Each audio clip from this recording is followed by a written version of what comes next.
Welcome to the video on the poem Australia by A.D. Hope. Before we analyze the poem, let us see a brief biography of the poet. Aled Derwent Hope was an Australian poet and essayist known for his satirical slant. He was also a critic, teacher, and academic. Hope was born in Cooma, New South Wales. His father was a Presbyterian minister and his mother a teacher. He was educated partly at home and in Tasmania, where they moved in 1911. 3 years later, they moved to Sydney. He attended Fort Street High School, the University of Sydney, whilst residing at St Andrews College and then the University of Oxford on scholarship. Returning to Australia in 1931, he then trained as a teacher and spent some time drifting. He worked as a psychologist with the New South Wales Department of Labour and Industry and as a lecturer in education and English at Sydney Teachers College. He was a lecturer at the University of Melbourne from 1945 to 1950 and in 1951 became the first professor of English at the newly founded Canberra University College, later of the Australian National University, when the two institutions merged. Although he was published as a poet while still young, The Wandering Islands was his first collection, and all that remained of his early work after most of his manuscripts were destroyed in a fire.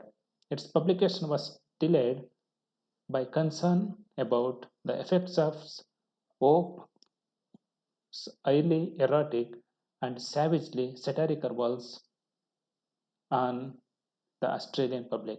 His frequent allusions to sexuality in his work caused Douglas Stewart to dub him phallic Alec in a letter to Norman Lindsay. His influences were Pope and the Augustan poets Arden and Yeats. He was a polymath, very largely self taught, and with a talent for offending his countrymen. At an advanced age, when many poets ceased writing, Hope was amazingly productive. The year 1981 brought yet another poetry collection, Antiquinus, and the awarding of a companion of the Order of Australia. The following year witnessed Hope's emendations to Christopher Marlowe's tragical history of Dr. Faustus. When he was 78, he published The Age of Reason, a collection of narrative poems dealing with subjects from the 18th century. At the age of 80, Hope published his first play, Ladies from the Sea, a lively imagining of Circe and Calypso coming to call on a chagrined Odysseus in Ithaca. His interest in mythology, seen as embodying the great commonplaces of human life, remained until the end, as is apparent in the title of his final collection, Orpheus. In addition to his many volumes of poetry, Pope was a widely published critic, reviewer, and editor. The Cave and the Spring, essays and poetry, won both the 1965 Britannica Australia Literary Award and Volkswagen Award in 1966. After some years in a Canberra nursing home, Hope died on 13 July 2000. In 1981, he had been made a Companion of Order of Australia for services to literature. Now let us analyze and interpret the poem Australia. Australian literature is a literary work produced by the people of Commonwealth of Australia and its preceding colonies during its early Western history. Australia was a collection of British colonies. Therefore, its literary tradition is linked to the tradition of English literature. However, the narrative art of Australian writers introduced the character of a new continent into literature exploring such themes as originality, mateship, egalitarianism, democracy, national identity, migration, Australia's unique location and geography, the complexities of urban living, and the beauty and terror of life in the Australian bush.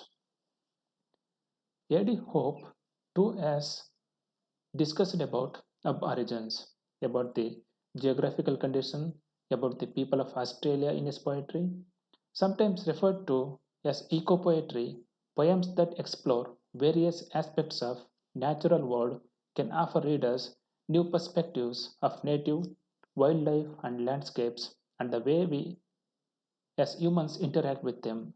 Nature has always been a common theme of, of Australian poetry.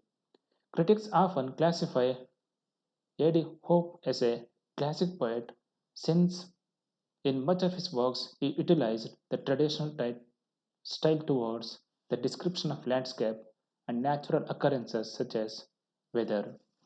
In most Australian poems, imagery such as that of Australia being a child orphan of Britain is very prevalent in both colonial and post Federation works.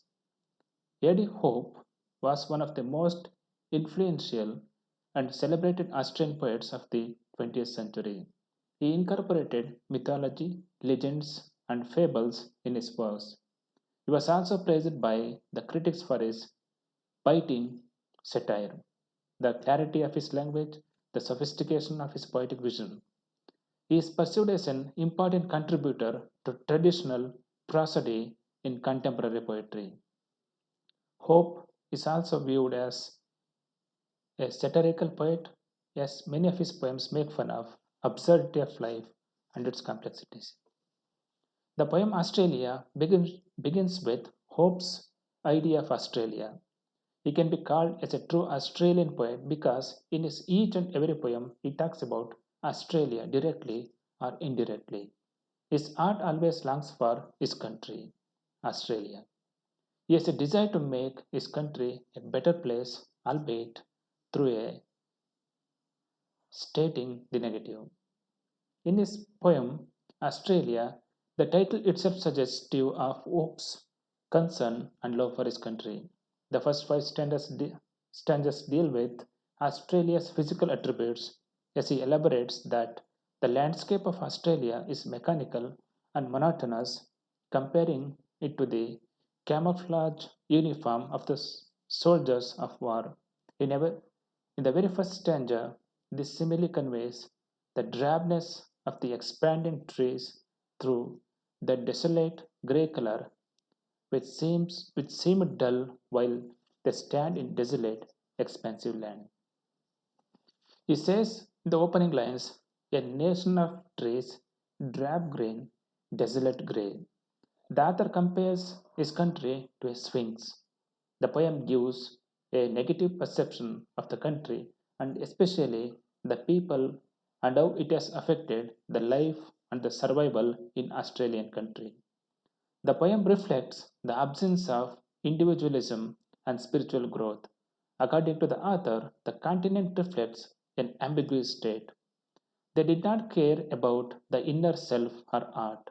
The author compares this to the Sphinx, an unreal mythological thing, even though it is majestic and beautiful, that is demolished, and he compares it to a stone lion which is worn away, dilapidated, partly due to decay and neglect. Thus, the poet suggests how his country is decaying due to neglect and negligence. The monotony is suggested by the word drab green, meaning nothing new is being developed in his country and everything is only a copy of the English. The use of the word sphinx and stone lion suggest antiqueness, which is confirmed in the next line, where the poet affirms that Australia is not a young country and those who call it young are lying. Next, he employs a metaphor calling it a woman behind change of life whose breast is still tender but within the womb is dry, thus signifying a woman whose baby has been aborted, implying that Australia has great potential of growth and development, yet it has nothing. In the second stanza, the poet laments the lack of cultural identity of his country.